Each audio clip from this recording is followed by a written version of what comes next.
What's Cooking with Yara?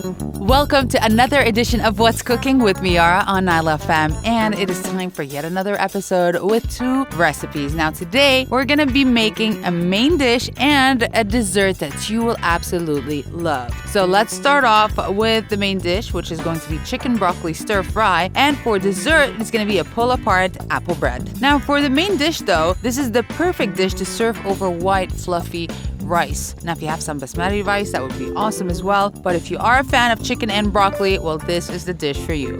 You're gonna need the following ingredients: a half kilogram of chicken breasts, boneless and skinless, and you cut into 3/4 pieces, and 2 tablespoons of cooking oil divided, 5 cups of broccoli cut into florets, 1 small yellow onion sliced into strips, and 1 cup of mushrooms. Now, for the stir-fry sauce ingredients, you're going to need 2/3 cups of low-sodium chicken stock, 3 tablespoons of low-sodium soy sauce, or you can add more to the taste, 2 tablespoons of light brown sugar or honey if you prefer that, 1 tablespoon of cornstarch, 1 tablespoon of sesame oil, 1 teaspoon of fresh ginger peeled and grated, 2 small garlic cloves grated, and finally 1/4 teaspoon of black pepper, plus more to season the chicken with. Now, here are the instructions. In a small bowl, you're going to combine all the sauce ingredients and whisk to dissolve sugar and cornstarch. And by the way, warm stock will help dissolve the sugar faster. And then you're going to set the sauce aside. You're going to cut the chicken into small bite-sized pieces and season slightly with pepper, and then you heat a large heavy skillet or wok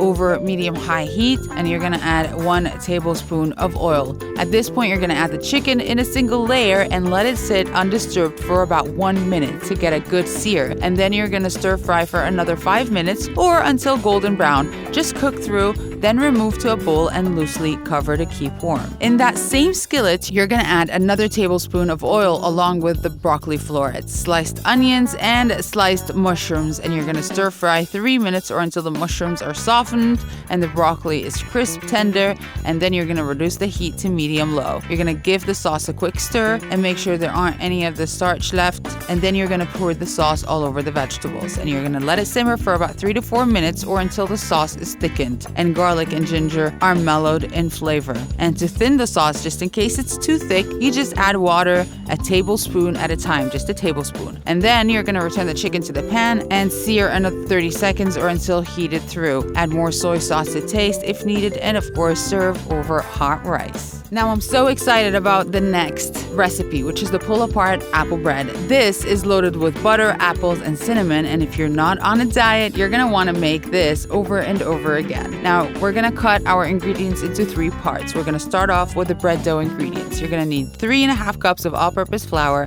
sifted, 3/4 cup of whole milk, 1/4 cup of water, 5 tablespoons of unsalted butter, cubed, and 1/4 cup of sugar, 2 large eggs, and 1 tablespoon of active dry yeast. Now, that's for the bread dough. For the apple filling ingredients, you will need 8 tablespoons of unsalted butter, that's about 1/2 cup, a 1/2 teaspoon of vanilla extract, 4 cups of apples peeled and grated, and 2 teaspoons of cinnamon, and finally 1/3 cup of sugar. Now, for the glaze ingredients, you're going to need 3 tablespoons of unsalted butter, cubed, 1/4 cup brown sugar, lightly packed, 1/4 teaspoon of heavy whipping cream or heavy cream, and finally a 1/3 cup of powdered sugar. And let's get to the instructions and how to make the apple bread. You're going to cover 2 bread pans with parchment paper, butter sides, or spray with baking spray. Now, preheat the oven to about 180 degrees, and in a small saucepan, add butter, milk, water, and sugar, stirring frequently, and cook until the milk becomes warm and the butter melts. By the way, if the milk gets too hot, let it cool until it's just warm to touch.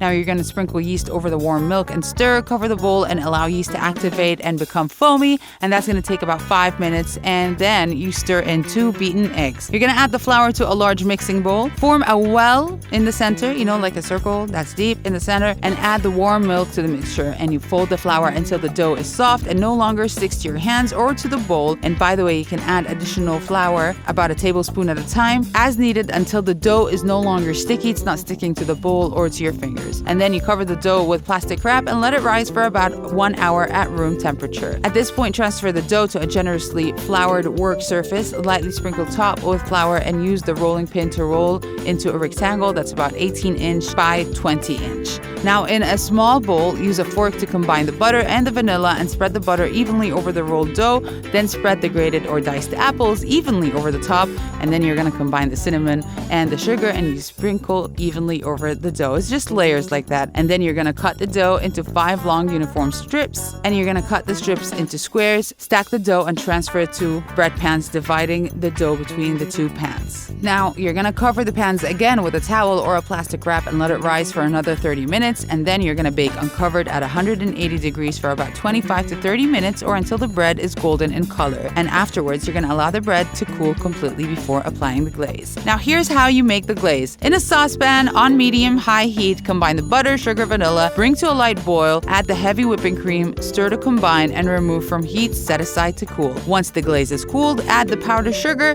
set glaze aside to thicken, then drizzle all over the cooled apple bread. And by the way, this recipe I just gave you makes about 2 apple bread loaves, and I hope you enjoyed this one. Now, I know it was a bit complicated, but really, if you read it, it's probably going to be much easier. So if you missed anything, go to facebook.com/NileFM or go to our website, which is NileFM.com. Hope you have a great day and catch me next time with another edition of What's Cooking.